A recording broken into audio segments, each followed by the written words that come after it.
right, so we're out here in South Mountain, Phoenix, Arizona.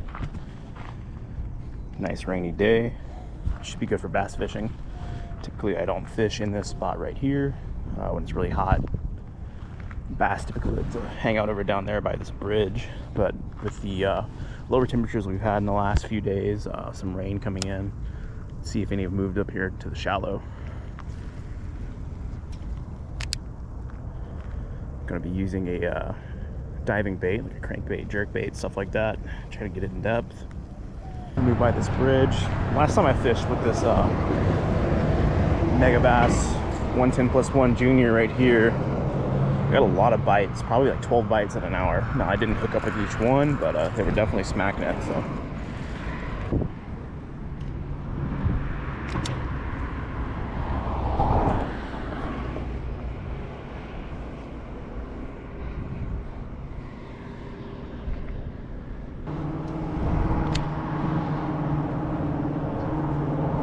Oh, I'll just hit it. He missed the hooks. Let's see if he'll follow it. Alright, so we're coming up. He just came up and smacked it. Didn't really bite it though. Get back in the same area. See if we can get down deep.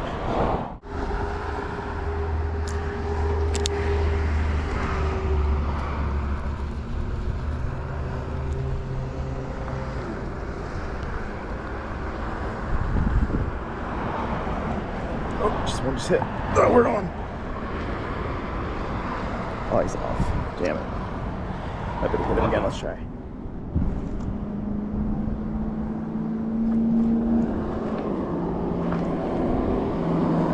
Oh, they're hitting it. Now I just need them to commit. Let's get it back out there. Let's go. Come on.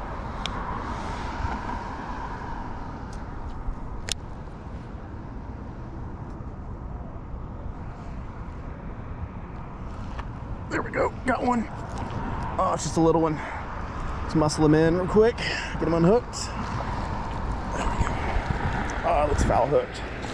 Don't shake it, come on. Don't shake it. Oh, let's get you out, buddy. There we go. I don't know if it's the same one that was hitting it, but it took him quite a few tries to really commit fully. If you're going to be fishing anything with treble hooks, always should have pliers on you like immediately available. All right, let's get this little dude back in. Here we go.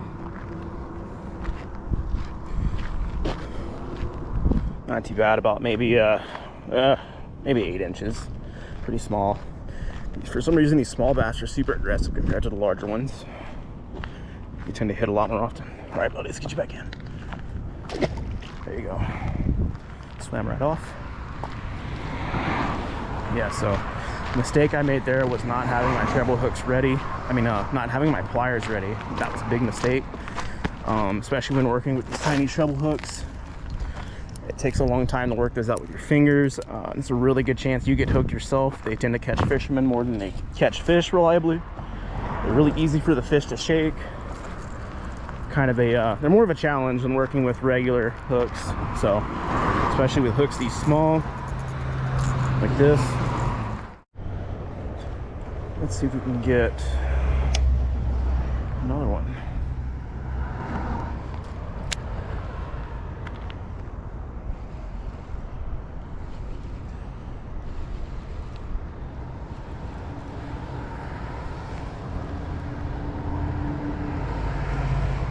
Jerk baits, crankbaits, stuff like that, things that you throw underwater and you either retrieve them really quick or you just rip it real quick, let it pause, then you jerk it. Those generate a lot of reactions, not necessarily always bites. Quite commonly, like we saw earlier, you'll see fish just come up and tackle it. They're not necessarily biting it, they're just hitting it. Sometimes you'll get lucky and those treble hooks will hook them on the sides there, but I prefer not to foul hook fish. It can be kind of a pain to get them out, not hook yourself, and also it just takes longer to get the fish back in the water. It's not really great for them. But Generally, this time of year, water temperature is pretty hot.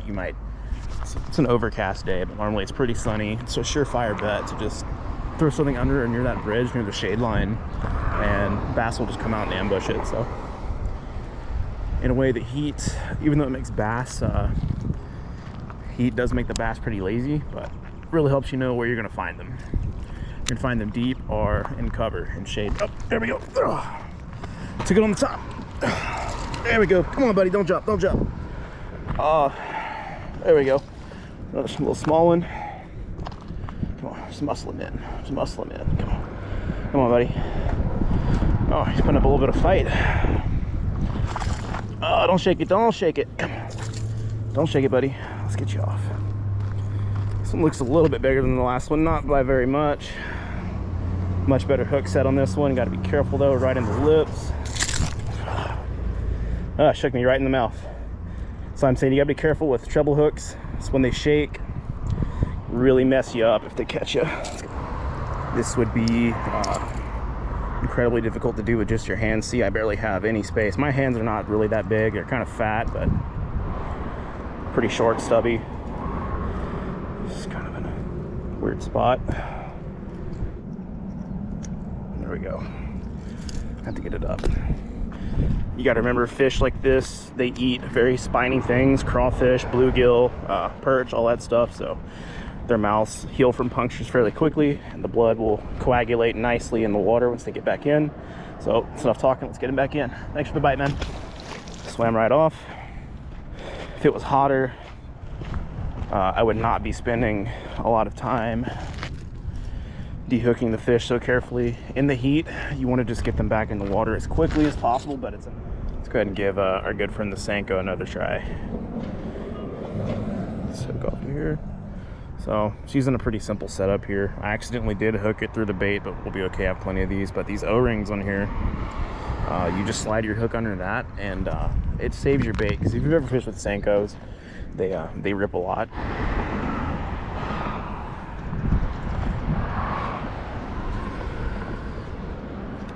Cool. One.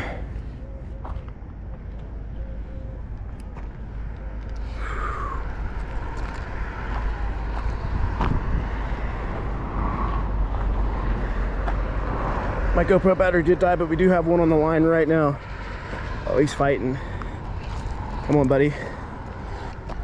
Oh, it's a bass. Here we go. So my GoPro battery is super low, but we just got this guy right here. Let's get him unhooked. Get him back in. Whew. Man, he fought hard. So this is what I was talking about with O-rings saving your worms. As you can see, just run it through the O-ring. And after that fight with that fish, we're all good. We can use this. Again, I've caught like up to 7 fish on one worm.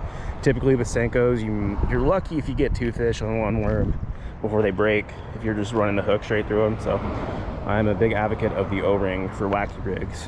So before I go, I'm just gonna try letting the current take that bait, push it a little bit under, and kind of sink slowly through the water column. See if we get any hits like that. Just give it a little bit of tug here and there. Kind of make some movement. Let the current do most of the work here. Another one here. Our battery's basically gone. He's foul hooked, it looks like. Just muscle him in. Get him back in. We're using ultralight gear right here, so we've got to be careful with how we land these fish. There we go. There's this guy. This is a nice one right here. Just let the swim bait sink for a little bit. Let the current work it. Look like an injured fit, like bait fish. All right. Nice hook set on this one. Check him out. There we go. It's a nice fish. As of right now, our GoPro is dead. Those last couple catches, I can only have it on for about maybe 15-20 seconds at a time if I was lucky. The battery was so low, it was automatically shutting itself off to keep from dying in case you caught anything cool. But we caught 4 fish, that's pretty good. Got 3 of them right here. This is the Mega Bass Vision 110 plus 1 Junior. These dive to about 7.5 feet max, but I fish them at a speed that kind of keeps me around the middle of the water column. I tend to get a lot of strikes from the top water with these, just reaction strikes.